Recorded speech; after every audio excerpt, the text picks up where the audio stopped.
CBN Professional.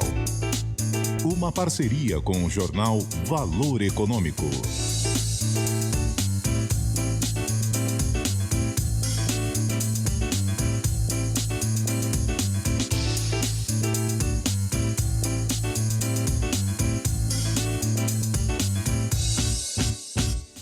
Olá, eu sou a Juliana Prado da CBN. Eu sou Estela Campos, editora de carreira do jornal Valor Econômico. E começa agora o primeiro episódio da temporada 2024 do CBN Professional, que é uma parceria da CBN com o jornal Valor Econômico. Aqui você encontra dicas sobre carreira, gestão e negócios para inspirar você.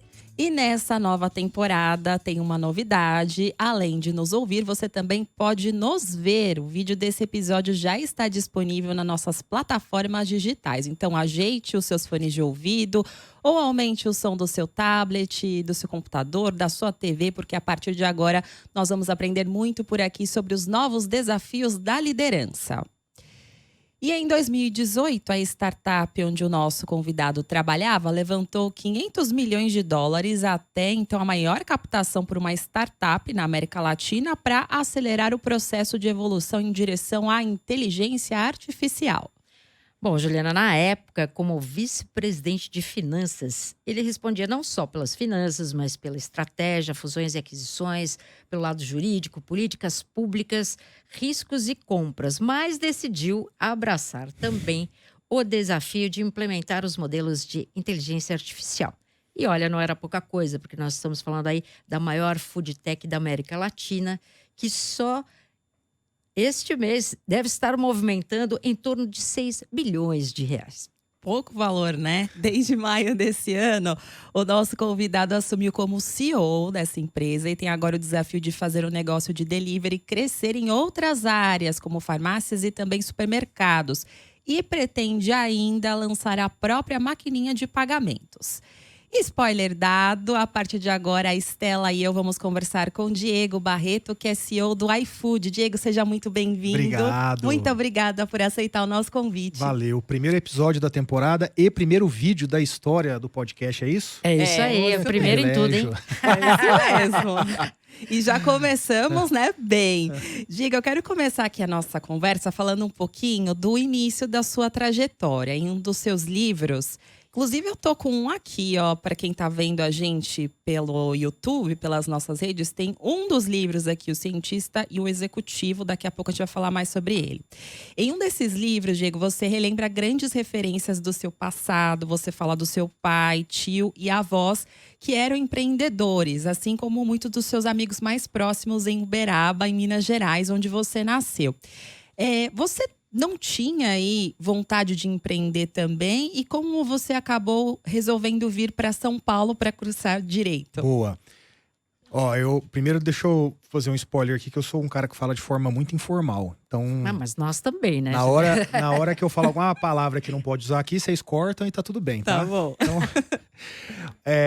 empreender para mim até os 20 anos de idade era visto por mim como um sacrifício, uma pressão brutal, porque o que eu vi o meu pai, a minha mãe, os meus avós passarem por causa disso, foi um negócio desumano. E a culpa é da estrutura do Brasil. Não, burocracia, regras malucas, as coisas vão e voltam. O grande tem acesso a uma linha subsidiada do BNDES, o pequeno não tem. O grande vai em Brasília e consegue subir um imposto, o pequeno não consegue. Uma loucura. Então, para mim, o empreendedorismo sempre foi uma palavra que o meu pai falava, que é: vai estudar, vai trabalhar para alguém, porque na minha empresa você vai mais sofrer do que ser feliz. Olha que loucura. Era assim que ele via. Então, quando eu chego em São Paulo, vim fazer direito, meu pai fez direito e se tornou empreendedor. Eu quis fazer direito, mas eu usava a palavra: eu quero fazer negócios. Eu não usava a palavra empreender.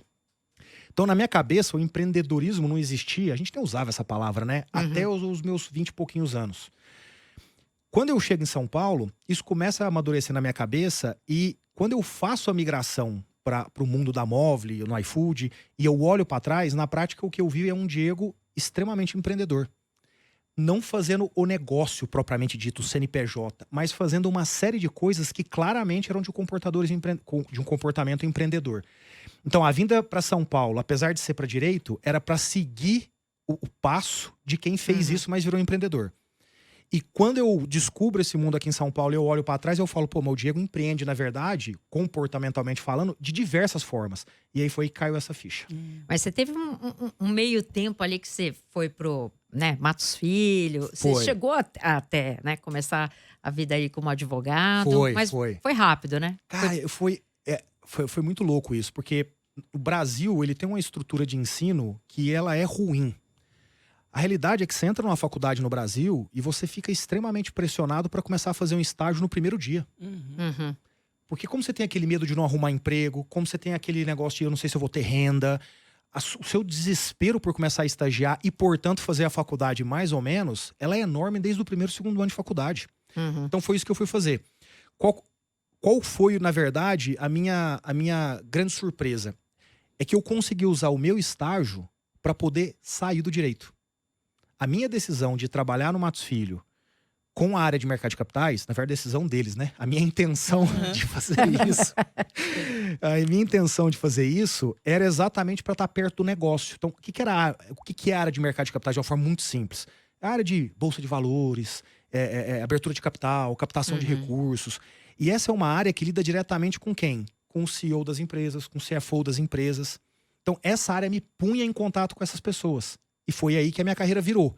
Numa dessas operações, numa abertura de capital, o CFO de uma empresa fala, cara, você não é advogado. Você tá mais pra CFO ali. Você não quer vir e eu te ajudo no processo de mudança? Eu vou apostar no seu talento, na sua capacidade, e eu te ajudo a fazer esse processo. E aí eu deixo o Matos Filho e vou trabalhar em grandes empresas brasileiras, naquele primeiro momento, a convite desse CFO. Você trabalhou na Suzano? Trabalhei na Suzano. A minha Suzano foi a última experiência antes de entrar nessa nova economia. Mas na época, eu trabalhei por 9 meses na abertura de capital da Lopes, consultoria de imóveis. Sim. E aí, quando a gente terminou esse processo, ele me fez o convite para ir, e aí eu fui. Agora, quando você partiu ali da Suzano, da Suzano você foi para a Móvel, né? Você conta aqui que você abriu mão, sei lá, de 60% do seu salário. Foi uma aposta ali. Foi. Conta como é que você chegou nessa decisão, né? O que te moveu ali para a Móvel? Cara, essa é uma das fases mais interessantes da minha vida, sabia? Assim, de muita descoberta sobre quem eu sou. Em 2014, eu fui fazer meu MBA fora do país. Fui fazer o IMD Business School lá na Suíça. E aí eu voltei de lá com uma coisa na cabeça muito clara, que era assim, o Brasil, não mais o mundo, mas o Brasil estava perto de uma mudança muito grande, por causa do advento da tecnologia digital. Falar de tecnologia digital parece um negócio meio óbvio. Fala assim, mas cara, como assim isso mudar? Mas você volta... Gente, o iFood tem 12 anos de vida e não começou com um app no smartphone. Então assim, há 12 anos atrás, a tecnologia digital não era algo óbvio para as pessoas, para as empresas, para os executivos. Quando eu volto de lá, com isso já na minha cabeça, vendo o que acontecia nos Estados Unidos e na Ásia, eu volto pro Brasil dizendo, cara, eu preciso entender esse negócio. E aí eu me lembro um dia, Valor Econômico, eu abri o Valor Econômico e tinha uma matéria falando da 99, do iFood e do Buscapé. E quando eu li aquela matéria, uma coisa me chamou a atenção. Eu não conhecia aquelas empresas, brasileiras, pouquíssimo tempo de vida e chamando a atenção do consumidor de forma geral. Era isso que a matéria tratava. E eu falei, cara, peraí, o Valor Econômico tá falando de 3 empresas que mal existiam até alguns anos atrás, que ninguém conhece direito o nome e que, em teoria, são empresas que estão mudando a sua cadeia de valor? E aí eu fui atrás disso. E onde que eu caí? Eu caí num dos pouquíssimos lugares, lá em 2015 2016, que tinha mentoria de startup. Chama Liga Ventures. Existe até hoje, é um dos principais lugares do Brasil, mas à época ele era praticamente isolado assim no Brasil, só existia ele. E aí eu cheguei lá e falei, eu queria mentorar e tal. Quem é você? Eu sou o diretor financeiro da Suzano Papel e Celulose. Porra! Diretor financeiro. E ele assim, nossa, meu Deus, esse cara tá aqui. E eu na minha cabeça assim, nossa, será que esse cara vai me aceitar? Porque, cara, eu preciso muito aprender como é que as coisas são Mas feitas. era um lugar para dar mentoria? Para dar mentoria. Então, o que as startups esperavam de mim ali? Puta, ajudar elas nas complexidades que iam surgindo porque estavam crescendo. Mas eu ali tava aprendendo o quê? Visão de produto, visão de agilidade, construção de um modelo de negócio, uso de tecnologia digital proprietária e por aí vai. E aí, esse namoro continua, eu vou fazendo isso, não era um trabalho, né? Fazer isso à noite, finais de semana. Uhum. Me lembro assim, uma das reuniões que eu fiz foi um sábado, 7 horas da manhã. Fazia parte do esforço de você poder estar ali, porque eu tinha que trabalhar na Suzano. E aí um dia toca meu telefone.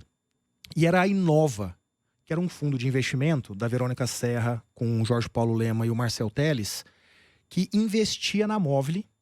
E eles falam, cara, a Movile tá ficando grande, tá precisando de gente que tem uma sofisticação para alguns elementos que não são claros lá, mas que precisa ter a proximidade da cultura que existe ali. A gente não abre mão disso e a gente ouviu falar de você pelo que você tá fazendo no ecossistema. Aí eu falei, quem é Movile? Eu não sabia quem era a Movile. Olha que loucura. E aí eu vou lá pra entrevista, cara, e me apaixono. Volto de lá e falo, putz, cheguei em casa e fui falar com a Carol, minha esposa. E a Carol fala, cara, você tem que ir. E aí eu falei pra ela, mas mesmo, tem que ir, vamos ver, tomara que dê certo e tal. Chegou a proposta dias depois pra ganhar 40% do que eu ganhava. Cara, nessa hora, é muito louco isso, né? Porque nessa hora você vê como você ainda é machista, apesar de você falar pra todo mundo que não é, e apesar de você estar evoluindo pra ser cada dia menos. Porque a primeira reação é uma reação de, puta, minha mulher agora é quem vai tocar finanças em casa. Porque quando eu corto, na prática ela assume a grande maioria. E eu sempre falo isso, a escola do meu filho, que era o filho do meu primeiro casamento, quem pagou foi ela. Você imagina para um homem, com toda essa carga machista que a gente traz, como isso foi gerava uma ansiedade. Então, por isso que eu falei que esse foi um processo que eu aprendi muito.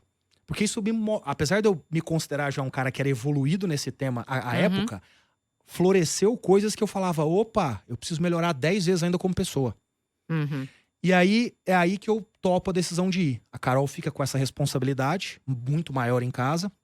E eu vou pra viver uma experiência que, assim, os 2 primeiros anos foram super dolorosas. Super complexas em todos os aspectos. Demorou até engatar ali. Demais. Você comentou uma coisa, deixa eu só contar aqui para os nossos ouvintes, que é um fato curioso, que acho que pouca gente sabe, é que o iFood, ele nasceu, né, como você falou aí, em 2011, mas ele chamava Disque Cookie, e ele era um guia impresso, né, de cardápios, com atendimento pelo telefone, né? Em 2012 é que foi lançado, né, o aplicativo, o site para os dispositivos móveis e tal. Finalmente, em 2013 é que a empresa, né, foi investida pela Movile e aí começou a se consolidar e virar o que a gente conhece. Mas é muito louco pensar que o iFood era assim um cardápio ali de impresso. Isso é muito legal, né? você falar isso. Sabe por quê? Porque toda vez que meu telefone toca e é, sei lá, o CEO de outra empresa ou o presidente do conselho de outra empresa, ele geralmente fala assim, e aí, Diego, tudo bem e tal? Cara, você pode bater um papo aqui com a gente? Porque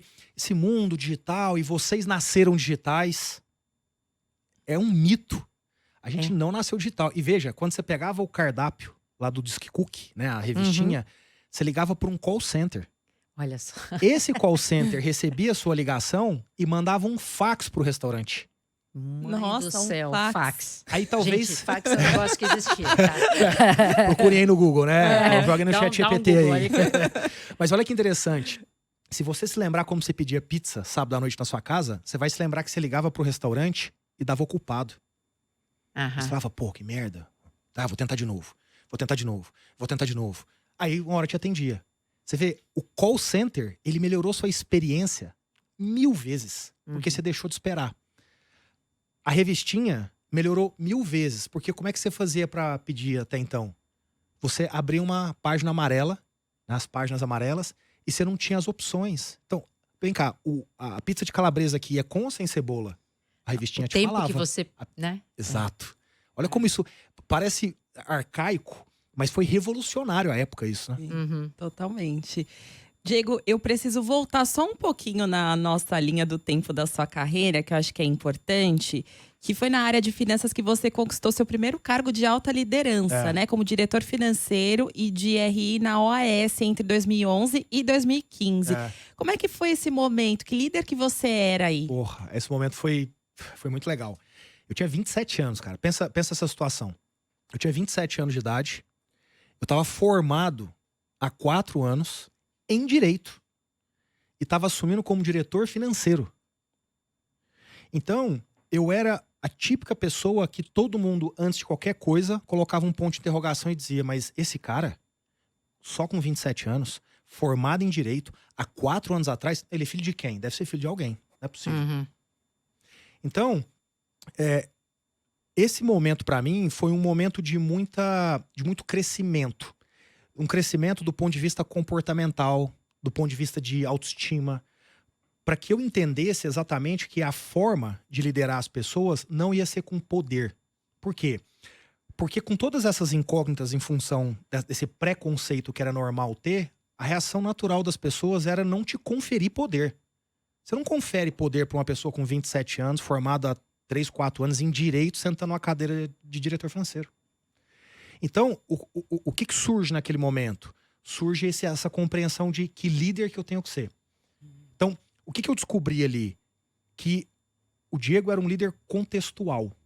Que ele compreendia aquele momento, aquele contexto, e descobria exatamente onde é que ele tinha que resolver grandes problemas daquele contexto, e por isso ser visto como uma pessoa que podia ajudar, colaborar, mobilizar e transformar. Então eu descobri isso nesse momento. Foi super legal. Diferente de pessoas que talvez cheguem já mais provadas e dizem: não, eu sou o líder técnico. Então, nesse momento, veja, eu não era a pessoa tecnicamente perfeita. E aí eu tenho a humildade de trazer as pessoas certas, que me complementam e que são melhores do que eu. E aí, portanto, eu comecei a viver, entendendo a questão da humildade nesse sentido, muito mais cedo. Via de regra, você tenta impor ao longo da sua carreira, porque quando você chega num cargo desse, talvez com 35, 36 anos, você já é tecnicamente provado. E aí você fala: relaxa, deixa que aqui eu sei tomar as decisões. Eu tive que aprender algo diferente aos 27 anos. E funcionou muito bem. Então, a minha carreira acelerou muito porque essa característica que de alguma forma já existia em mim, ela teve que se acentuar mais, e isso se mostrou uma fortaleza muito grande. Por isso, eu sempre digo para as pessoas assim, muito do que aconteceu na minha carreira, ela vem na prática como resultado de times maravilhosos que eu sempre consegui construir. Por quê? Porque eu entendia contexto e eu sempre tive a humildade para trazer gente que era muito boa. Tem gente que fala assim: não, é o mantra, né? Não, traga gente melhor do que você. Me prova isso. A minha forma de provar isso é dizer: aos 27 anos, com 4 anos de formado em Direito, era impossível que eu fosse o melhor em alguma coisa, numa cadeira de diretoria financeira. Então, eu tive que, de fato, criar esse time e ser humilde nesse nível. Agora, quando você, em 2018, né, já pensando aqui no iFood, você também buscou a parceria, né, como tem o livro aí que a gente vai falar, que é o Executivo e o Cientista, para implementar essas questões de inteligência artificial e tal, que foi o Sandor Caetano, né? Que era cientista de dados, né? Quer dizer, indo nessa tua linha, né? Preciso de alguém que entenda aquilo para a gente poder construir uma outra coisa e tal. Eu queria que você contasse, assim, quais foram os maiores desafios dessa mudança que foi acontecendo, né? Do iFood lá, o cardápio, até chegar nesse nível que cada vez mais, né, sofisticando aí essa questão da inteligência artificial. E quais foram esses desafios da mudança, né? Quer dizer, era uma mudança tecnológica, mas uma mudança humana também, né? Total. Dentro da empresa. Quando a gente pega na vida do iFood nesses 12 anos, a quantidade de mudanças que acontece do modelo de negócios ou das tecnologias que você desenvolve para suportar o modelo de negócios ou da característica que você precisa das pessoas naquele momento, naquele contexto, a quantidade de mudanças é brutal. Por isso que as pessoas, quando olham de fora e só veem o sucesso, né, parece que o sucesso é sair daqui e chegou lá no sucesso. As pessoas não têm noção do quão complexo foi isso. Primeiro, o iFood, vamos falar já do smartphone. Ele nasce naquele momento ali do smartphone que você está entrando no app, conectando o consumidor com o usuário. E aí, à medida que o smartphone vai descendo na base social brasileira, e aí o Android é responsável por isso, porque ele baixa muito o preço lá do iPhone, do BlackBerry, à época. O que ele permite? Ele começa a permitir esse trabalho em plataforma. Então, gente, para pensar o tamanho dessa mudança. Pensa que um dia você chega e fala: eu acredito que tecnicamente seja possível agora um trabalho em plataforma. Então, essa é uma mudança técnica. Aí você chega no seu time jurídico e fala: a gente vai ter que organizar isso. O cara fala: eu nunca fiz isso. Aí você chega e fala, em operações, a gente alguma vez tocou nessa parte mais offline de operação? Numa empresa como a iFood? Não. Eu preciso de um time disso agora. Aí você fala, o que eu tenho de discussão de políticas públicas até hoje? Nenhuma. E agora? Agora eu vou ter. Olha a quantidade de mudança que isso tem. Aí você constrói essa plataforma, que é a nossa plataforma logística. Ela começa a funcionar. Aí você sai do business de restaurante e num segundo momento começa a ir para as adjacências. Aí você vai, por exemplo, para mercado. Olha isso. Restaurante é um business de fragmentação. Você tem 1 milhão de restaurantes no Brasil. Supermercado você tem alguns milhares. Restaurante você tem poucas redes no Brasil. Supermercado, via de regra, é rede. Então, você vê, ó, o poder de barganha aqui é um, o poder de barganha aqui é outro, comissão aqui é uma, comissão é outra. A forma como você negocia localmente, aqui você negocia mais regionalmente. Olha como muda radicalmente. O que você precisa das pessoas, de novo, é diferente. O que você precisa do jurídico, do ponto de vista contratual, é completamente diferente. Aí você sai disso e vai para fintech. Agora já está falando de um ambiente regulado. Então você vê, uma empresa que podia trabalhar muito mais no teste, dizer se dá errado, depois eu conserto, se der errado, depois eu conserto, se der errado, depois eu conserto, eu já não posso mais fazer isso aqui. É diferente. Eu não posso fazer um teste e dar errado com o Banco Central. Não existe essa hipótese. Eu sou penalizado se isso acontece. Então, a vida do iFood ao longo do tempo, ela foi sobre o quê? E aí que eu quero chegar para então chegar no final a inteligência artificial. É sobre o que a gente chama em estratégia, em gestão, de change management, que a tradução em português fica gestão da mudança. Uhum. Cara, o iFood é sobre isso. O iFood é constantemente sobre dizer, a gente está indo para uma próxima fase. Eu preciso que você adquira 3 skills diferentes. Eu preciso que você passe a enxergar o mundo de uma forma diferente. Então entra um lado de muita comunicação, de muito alinhamento de expectativa e de trabalho para desenvolver. Só que, sendo muito franco, nessas horas a gente sempre chega numa bifurcação. Tem pessoas que entendem e evoluem ao longo do tempo nesse sentido, e tem pessoas que dizem, isso não é para mim. Então você tem aqui um outro aspecto, que você começa a ter entrada e saída de pessoas novas em função dessa dificuldade. Aí você volta para a discussão de cultura. Olha a importância de cultura, de sustentar a cultura. Sustentar a cultura. Porque toda vez que isso acontece, você dá 2 passos para trás. Puta, você não deu certo? Que pena. Ó, super te agradeço, de coração, a gente tentou, relação super transparente, mas não dá. Pra você deu? Vamos. Preciso de alguém pro seu lugar. Deu um passo para trás. Uhum. Agora somos 3, dos quais uma pessoa é nova. Puta, deu um passo para trás em cultura. IA foi exatamente isso. Então, se a gente olhar só para IA, olha que loucura. Em 2018, a gente vai para a China e fala, cara, os modelos de inteligência artificial começam a chegar no nível de performance do ser humano. A gente começou a ver os modelos, para quem trabalha com IA, a gente sabe que os modelos têm um comportamento mais, do ponto de vista de performance, mais ou menos exponencial. Então ele faz isso e depois ele empina a curva. Por isso que a maioria das pessoas, quando começa a ver, fala, ai, que bobinha essa ferramenta, ai, que solução, nossa, isso aqui é muito bobo. Porque a pessoa não compreende isso. O ponto é, você precisa viver isso para estar preparado para o momento em que inflexionar. Quando a gente volta, a gente fala, é hora então de adotar isso. Então a gente vem para dentro de casa, coloca isso na visão, comunica a todo mundo, isso final de 2018, começo de 2019. E fala, a gente vai incorporar isso aqui no nosso dia a dia e no nosso negócio. Em paralelo, a gente traz pessoas. Não dá para transformar pessoas em cientistas de dados. Você precisa trazer essas pessoas prontas. Uhum. Então a gente faz 2 aquisições em que a gente adquire as empresas na prática para trazer as pessoas. A gente não queria a solução. Sim. Então a gente traz as pessoas de um dia para outro, tem 200 cientistas de dados na empresa.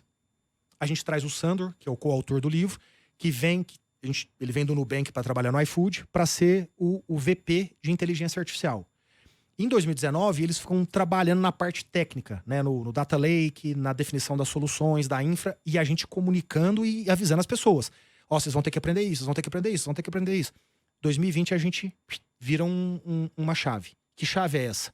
Os primeiros modelos começam a ter resultados espetaculares. Logística e marketing.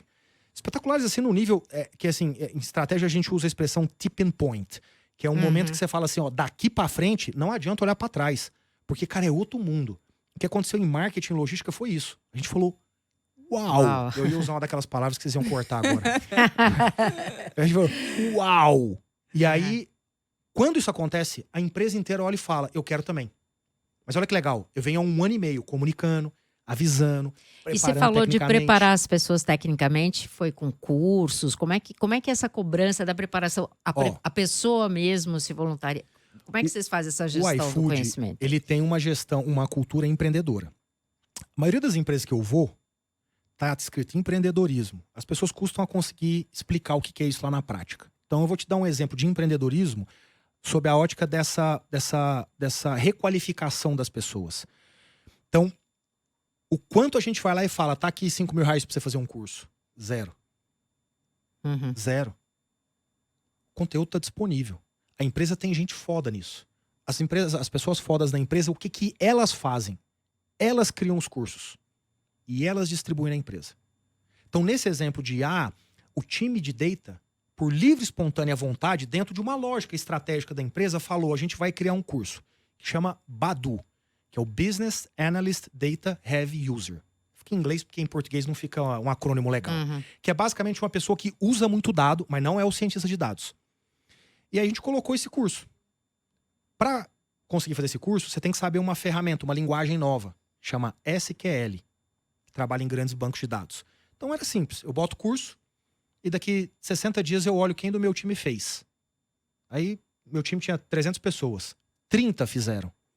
Aí na próxima reunião eu falo, gente, vou fazer uma pergunta para vocês. Nós temos uma visão, nós temos uma estratégia, a gente está comunicando.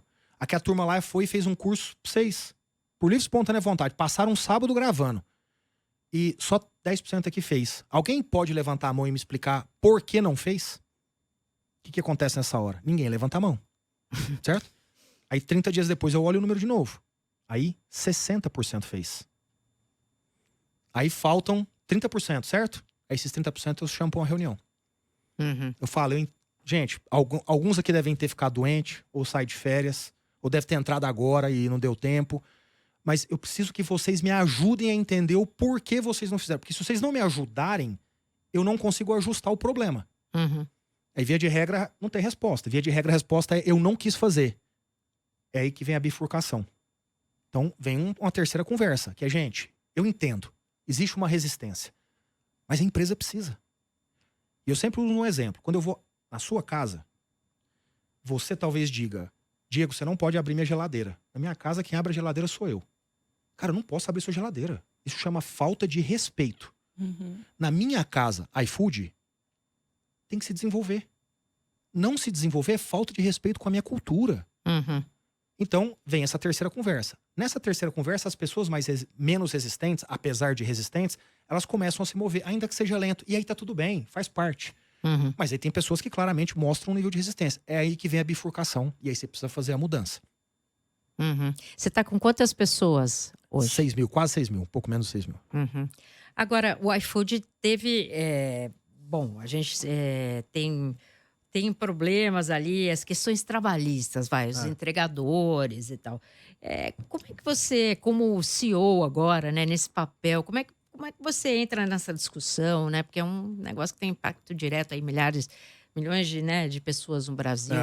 Como é que vocês têm lidado com isso aí? Cara, Stella, eu tenho a mania de chamar todo mundo de cara. Se Pode você ficar não gostar, tranquilo, você fala, eu não estou te autorizando. Uma expressão, tudo certo. É meu jeito informal, mas eu me adapto Aqui a aqui gente se é precisar. Cara, eu entro nessa discussão do jeito que eu já estava, né? Então, políticas públicas está sob minha responsabilidade desde 2018, Uhum. quando o iFood nem tinha logística. Então, esse tema, ele nasce comigo lá dentro. O que eu quero dizer com isso? Que não tem nenhuma grande mudança. O que acontece com essa visão nossa de 2018 até aqui? Ela começa com pessoas que idealizam algo. Pessoas que olham e falam, cara, esse negócio pode ser diferente, pode ser bom, pode ser melhor. Nesse caminho, a gente descobre um monte de coisa. Eu gosto de contar isso para mostrar uma vulnerabilidade aqui, que é, ninguém aqui nasce com um negócio perfeito, dizendo, não, eu sei perfeitamente, não existe isso. Então, a nossa logística começa ensinando pra gente um monte de coisa. A gente vai pra rua, as pessoas falam como funciona, a gente começa a entender que as pessoas são diferentes, elas olham pra isso de forma diferente. Isso nos leva a tomar uma série de decisões para ir ajustando isso. Naquele primeiro momento, até o começo de 2020, o que a gente faz? A gente começa a entender que a gente precisa dar mais ferramenta para dar proteção. Isso para nós já ficava claro ali na época. Então, por exemplo, seguro, acidente, invalidez, afastamento, óbito. A gente tem desde 2019. Para todo mundo. A gente foi a primeira empresa do Brasil a fazer. A gente trouxe esse produto do Brasil, nem existia esse produto no Brasil. A gente que idealizou isso lá dentro junto com uma seguradora. E a gente dá para os entregadores, todos, 100% deles, desde 2019. Em 2020, a gente começa a virar uma grande chave. Que é assim, cara, isso precisa virar uma política pública. Então, em 2020, a gente escreve um artigo e publica na Folha de São Paulo dizendo: é essa a nossa visão sobre o tema. Então, lá em 2020, a visão sobre o tema é: precisa de proteção social. Por que precisa? Porque ninguém pode chegar aos 70 anos de idade, quando você começa a ter menos capacidade de gerar renda, e não ter uma proteção. Não pode. Ponto. Então, desde 2020, a gente é a favor da proteção social. Desde 2020, a gente é a favor da Previdência. Desde 2020, a gente é a favor do que tem que ser mínimo para poder gerar dignidade máxima. Desde 2020, a gente tem isso público. Então, o que a gente faz de lá para cá? Então, o seguro que eu já falei, licença maternidade, a entregadora que fica grávida fala: ó, tô grávida, vai ter os 6 meses lá de licença maternidade, com o iFood pagando a renda dela. Não tem problema. A gente oferece a graduação no ensino médio, cobre 100% do estudo para todo mundo que quiser. A gente forma por ano 5, 6 mil pessoas no ensino médio, entregadores. A gente dá acesso privilegiado a remédios mais baratos. A gente leva telemedicina, o que, cara, tira em muitas situações essas pessoas da fila do hospital público, porque ela precisa só de um primeiro atendimento que a telemedicina resolve. Eu sei que não resolve 100%. Uhum. O que a gente não faz? A Previdência. Por quê? Porque no Brasil é proibido por lei. Eu não posso depositar em seu nome sem ter uma relação trabalhista de CLT. Nós precisamos mudar essa lei. Então, como é que eu abordo essa situação hoje? Do jeito que eu comecei lá em 2020. Tem que ter, tem que fazer. A gente precisa achar agora os meios termos para a gente chegar nessa equação final. Uhum. Até pegando esse ponto, recentemente o governo federal estava discutindo a regulamentação, né? Motorista de aplicativo, e tem essa questão aí dos entregadores que não entrou na pauta, está em discussão no Congresso. Como estão essas negociações diretamente com o Congresso Nacional e também com o governo federal? Ó, adoro essa pergunta, porque isso me permite desmistificar um monte de coisa. Primeiro, do jeito que muita coisa é reportada na imprensa, parece que a gente fica se matando nos bastidores. Isso não é verdade. A gente teve um grupo de trabalho que funcionou o ano passado inteiro, em que a gente ia pra mesa. Gente, como qualquer negociação, você vai comprar a sua casa, você vai vender a sua casa, desculpa, você vai comprar a casa dela e você vai comprar, vocês vão sentar e vão negociar. Isso não quer dizer que não haja respeito, bom senso, que as pessoas não estejam procurando um ponto comum. Então, as negociações são desse jeito. Bom, primeiro. Segundo, o grupo de trabalho ele foi finalizado. E agora a gente está trabalhando de forma mais bilateral. Então, a gente teve há 30 dias atrás, a última vez, com o ministro Marinho. Mas a gente continua falando com a equipe dele com alguma frequência. Então, trocando dado, mostrando um ponto, coletando mais pesquisa e tentando achar o meio do caminho. Eu diria que a gente andou em praticamente tudo. Falta um tema. Só um, que é a Previdência. E qual é o problema? Da forma como foi desenhada a Previdência, foi proposta, como é que funciona? Eu, iFood, contribuo para 100% de todas as rotas, de tudo que envolve remuneração do entregador, e o entregador também. O iFood está ok com isso? 100%. O iFood contribui numa proporção imensamente maior do que a do entregador. O iFood está ok com isso? 100%. Qual é o problema? O problema é que a maioria das pessoas que trabalham na plataforma, elas trabalham para fazer complemento de renda. Ela é um garçom que à noite vai lá e, trabalha mais 1 horinha para complementar uma renda no mês. Ela é um cabeleireiro que no sábado, aliás, no domingo, que geralmente o salão tá fechado, ele faz umas 4, 5 horinhas ali. Qual é o problema disso? Essas pessoas não atingem o teto. Portanto, o que acontece no final? Eu contribuo com 100% de todos os eventos, o entregador contribui com 100% de todos os eventos, mas 5% dos entregadores efetivamente ficam com um benefício ao longo da sua vida. Isso não pode, gente. Isso não pode. Isso não pode. Eu quero contribuir e quero que as pessoas que recebem essa contribuição efetivamente gozem completamente da proteção. Esse é o único ponto. E tem soluções para isso. Né? Eu não estou dizendo que ela é perfeita, mas a forma, por exemplo, como a gente trata essa relação com a empregada doméstica no Brasil, funciona. Uma empregada doméstica, primeiro, ela paga de forma progressiva, porque eventualmente ela trabalha mais ou menos comparado com uma outra. Quando ela trabalha em 4 casas diferentes, é diferente quando ela trabalha em uma única casa todo mês. Então, existe esse equacionamento já no Brasil. Então, esse é um exemplo que a gente pode usar. É atrás disso que a gente está agora para tentar encontrar esse consenso com o governo. Perfeito. Agora vamos falar da sua liderança aí também, né? Bom, lidar com greve, com um entregador não é fácil, né? A questão é um desafio aí para a liderança. Como é que foi para você, Diego, quando você descobriu que você era o próximo CEO, né? Como foi a sua preparação para esse cargo? Porque imagino que, né, você já contou aí em algumas entrevistas, foi um longo período. O que você teve que mudar ali nas suas... Você falou, né? Tem que ter habilidades novas. Conforme o cargo que você vai tendo que adquirir outras. O que você achou que você precisava desenvolver mais? Conta pra gente um pouco do processo. Boa. Então vamos lá. Acho que essa conversa surgiu no segundo semestre de 2020. O iFood estava considerando um certo movimento. E aí o Fabrício, CEO à época, hoje presidente do conselho, fundador da Movile e CEO da Prozos, né? Um brasileiro que é CEO de uma tech global, coisa maravilhosa. Ele falou, cara, se esse movimento acontecer, eu queria que você assumisse lá. O que significa pra mim, ele disse, o que significa pra mim também que se acontecer algum movimento comigo em algum momento, você é o potencial sucessor. Depois disso, a gente conversou muito pouco sobre esse tema. Por quê? Porque eu volto pro princípio. Nós temos uma cultura empreendedora. Eu não preciso conversar com o Fabrício todo mês, todo semestre, todo ano sobre isso. Ele me disse, eu entendi o que ele me disse. Cabe a mim agora correr atrás, estudar, aprender, me envolver em outros temas, etc. Quando eu olhava para os meus feedbacks, que ele me dava formalmente a cada ciclo de 6 meses, ele dizia, você ainda não é muito profundo em tech e produto.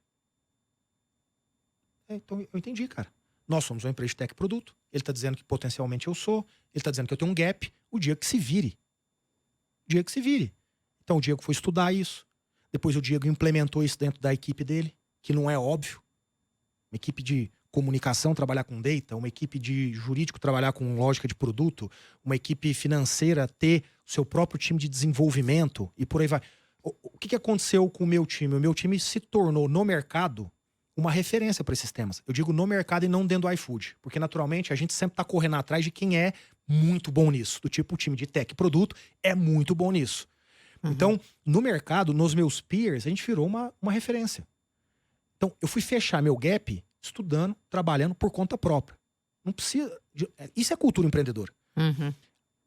Bom, aí a gente chegou em 2024 e 45 dias antes do anúncio público, o Fabrício recebeu uma ligação e falou, a gente está considerando você aqui para ser o CEO da Prozos, mas aí, cara, é o seguinte, como é que você tá aí no Brasil? Ele falou, eu já tenho, vocês já sabem disso, eu tenho uma pessoa que potencialmente seria, é o Diego. E o Diego ficaria? Não, o Diego ficaria, pode ficar tranquilo. Então, assim foi, o Fabrício me comunicou, a minha ansiedade não subiu. Por que não subiu? Porque eu me sinto dono do iFood. Sabe, eu me sinto dono, assim como as outras 2.000 pessoas que têm stock option têm. Então, eu não tava muito preocupado se eu ia chegar a um cargo de CEO, não. Mas pra mim nunca foi uma preocupação. A preocupação pra mim era fazer aquele negócio rolar, acontecer, impactar. Fazer, cara, 300 mil restaurantes pequenininhos venderem mais, o entregador ganhar mais dinheiro, tudo acontecer. Então, eu não fiquei ansioso com isso. E até 15 dias antes do anúncio, eu praticamente não tinha feito nada, assim, pensando no D0, né, no dia que aconteceria. 15 dias antes, a Prozos bateu o martelo no nível do conselho e falou, Fabrício, é você mesmo, agora vai ser oficial, a gente vai comunicar daqui 15 dias. E aí eu falei, agora é a hora de pensar. Então ali eu comecei a pensar. Só que pra mim, foi um momento relativamente fácil. Por quê? Porque olha só, eu trabalho com o Fabrício há 8 anos, trabalhava no grupo há 8 anos, a maioria das pessoas que estão no iFood estão lá há 5, 6, 7, 8, 10 anos. A maioria. Meus pares estão na média há 7 anos. A empresa tá bem. Então, veja, é diferente você falar, cara, vou assumir um problema. Aí você tem que sentar, descobrir o problema, descobrir a solução do... Não, eu sei quais são os desafios. Eu sei qual é a estratégia. Eu sei qual é a visão. Então, para mim, foi dizer, agora é uma lógica de continuidade e ao longo do tempo a gente vai descobrindo novas coisas e tomando as decisões a partir dessas novas coisas. Uhum. E aí, uma das questões novas que você jogou ali logo no começo foi a questão da maquininha, né, de cartões, né? Porque isso para os próximos passos aí. Conta um pouquinho pra gente o que é, né? Porque é uma mudança grande ali para vocês também. E qual né? o diferencial, né, do que existe hoje? Essa pergunta é super importante. Ó, veja só. Como lógica de negócio, qualquer negócio deveria construir o que a gente chama de vantagem competitiva, né? Que é você criar um ativo proprietário, só seu, que é muito difícil de ser replicado por alguém e que o seu cliente olha e fala, uau, o iFood é sobre isso. Então, muita gente lá em 2018 falava, por que vocês não vão para o supermercado? 2019, por que vocês não vão para o supermercado? Porque, cara, eu vou na hora que eu falar, criei uma vantagem competitiva no restaurante. Então, a nossa cabeça funciona dessa forma. Há quanto tempo eu poderia ter uma maquininha? Há muito tempo. Há muito tempo. Por que eu não tive? Porque eu não tinha achado a vantagem competitiva ainda. Agora eu acredito que eu tenha encontrado. E qual que é essa vantagem competitiva? Essa vantagem competitiva é você ter uma máquina que, aprovada pelo consumidor, ela consegue acessar a minha base de dados online, dos pedidos online, e voltar dizendo, o seu consumidor, ele compra 10 vezes por mês aqui, mas ele não vem offline. E ele está vindo pela primeira vez. Por que você não tenta criar uma estratégia de marketing aqui para trazer ele mais para o seu salão? Ou ela pode retornar uma outra coisa. Essa pessoa está vindo aqui pela primeira vez e nunca comprou no iFood em você, mas ele compra em vários outros restaurantes. Opa, eu tenho uma chance aqui de adquirir um cliente único, que nunca veio aqui. Eu tenho uma outra estratégia para isso. Então, o que é a minha maquininha? O que é a maquininha do iFood? Ela cria uma integração entre uma lógica de pagamento, uma lógica de CRM e uma base de dados com comportamento. O que significa, em última instância? Ela vira uma ferramenta de vendas pro restaurante. Então ela não é uma maquininha. Ela tem uma inteligência ali no que está acontecendo. Boa. O nome dela, que a gente chama internamente, é de Smart POS, que é uma maquininha inteligente. Em bom português é isso. Então é exatamente isso. Então por que ela é diferente? Porque ela tem essa vantagem competitiva. Essa vantagem competitiva vem dessa capacidade tecnológica de plugar esses 3 elementos e de deter esse terceiro elemento aqui. Por isso agora a gente está testando, os resultados até agora são muito bons. E existe uma tendência muito boa de no segundo semestre a gente acelerar isso muito.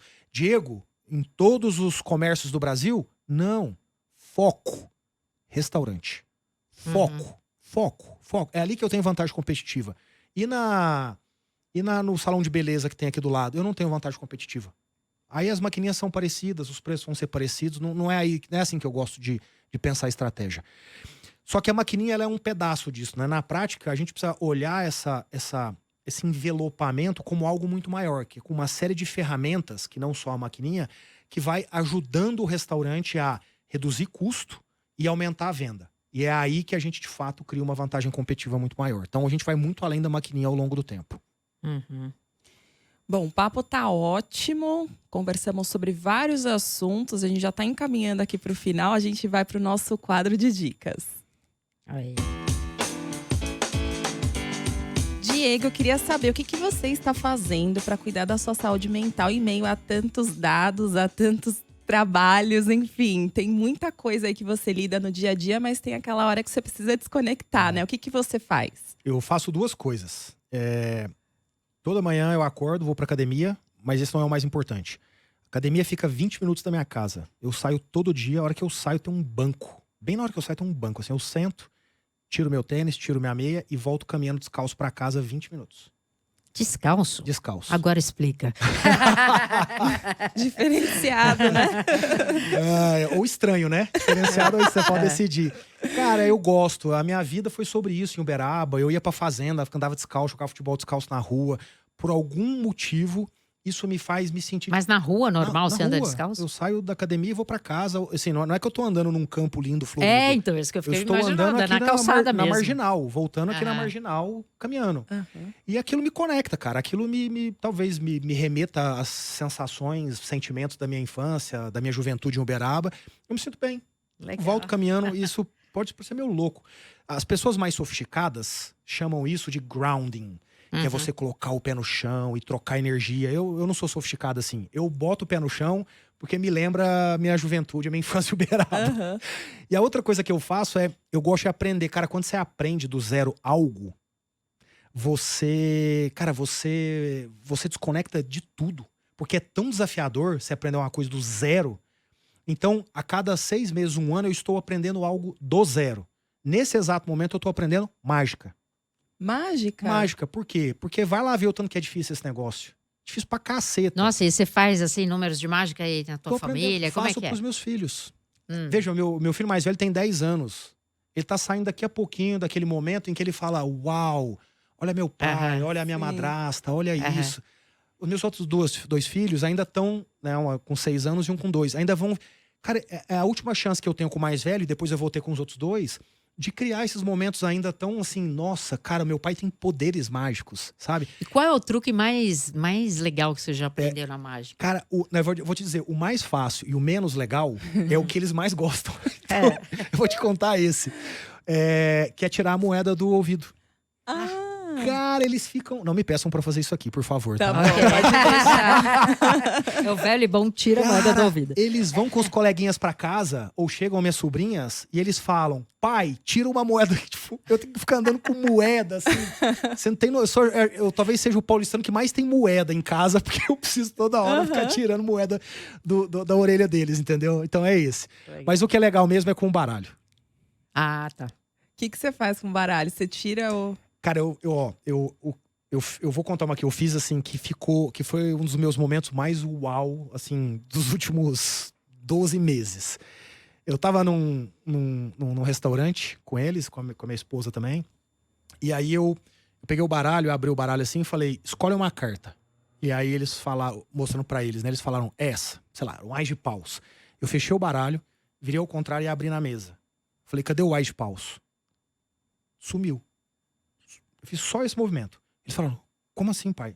Acha? Não acharam. Eu fechei o baralho e chamei o garçom. O garçom veio, ele tava com um chapéu. Eu falei: você pode tirar o chapéu, por favor? O ás de paus tava lá. Uau! Ah, essa é essa sofisticada. foi- Cara, Essa é Mr. M, hein? Eu me senti o cara nessa. Não, Os meus filhos tem e a razão. minha esposa falaram: meu Deus, o que aconteceu aqui? Muito Mas você bom. vê como é satisfatório. Isso é muito bom pra saúde mental. Sim, muito bom. total. Muito bom. Totalmente, totalmente. E desconecta mesmo, né? A gente tá acostumado com celular, enfim, aí Total. volta à infância também. Você disse que gosta muito de aprender. Você tem tempo de ler? O que você tem pra indicar pra gente de leitura? Cara, eu sou o louco da leitura. Eu leio 2 livros por mês desde os meus 21 anos de idade. Eu leio demais. Mas você tem um tempo assim, você fala: essa é a hora de ler, não sei quantos minutos por dia. Eu acordo muito cedo, né? Via de regra, eu acordo 5 da manhã. Então, cara, até o dia começar, até as pessoas acordarem, então eu tenho um bom tempo que eu consigo me dedicar bem a essas coisas que eu gosto de fazer. Essas coisas estranhas também que eu gosto de fazer. Disciplina, né?